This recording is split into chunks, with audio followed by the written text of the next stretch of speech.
L'amour toxique au départ semble pur, passionné, irrésistible. Votre partenaire a souvent quoi dire, comment regarder, comment faire vibrer chaque corde sensible.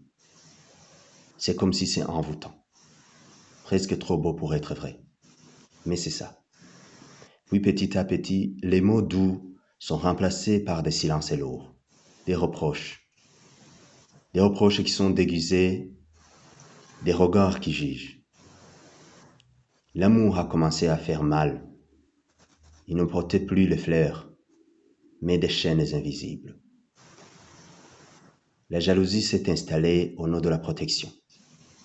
Le contrôle s'est déguisé en amour. L'isolement est devenu une preuve de fidélité. Et toi, tu as commencé à douter même de toi. Tu t'excusais pour des choses que tu n'avais pas faites.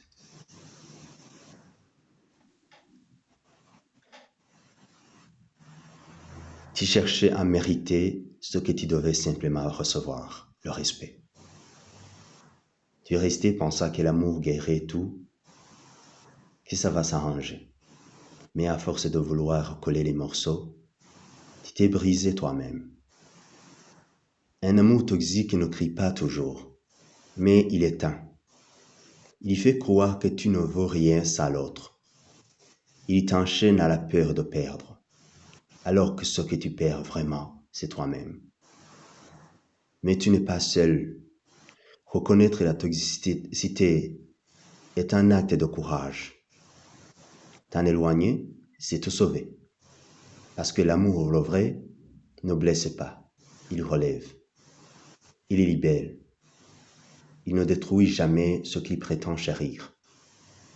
Il faut savoir que tu mérites plus, que tu mérites un amour qui te soigne, pas un qui t'use.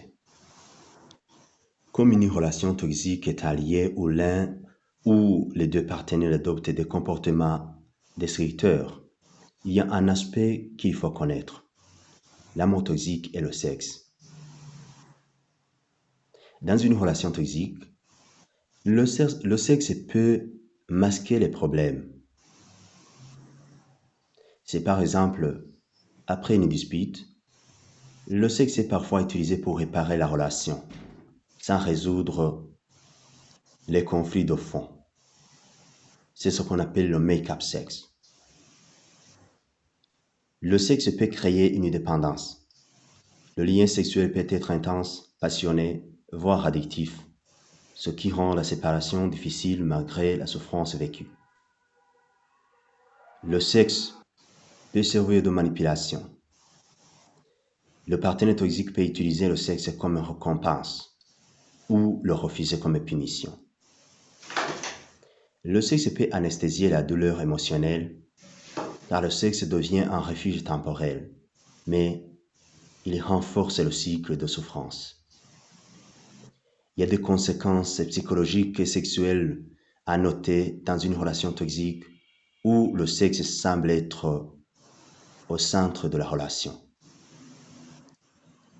C'est une baisse de l'estime de soi, se sentir utilisé, non respecté ou seulement désiré sexuellement.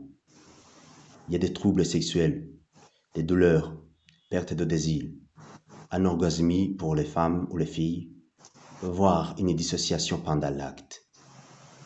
La confusion émotionnelle, mélangée d'attirance et de souffrance, de plaisir et de honte. Dépendance affective et sexuelle. Incapacité à quitter une relation malgré le mal-être. Pour sortir d'une relation toxique, il faut reconnaître les signes de cette relation.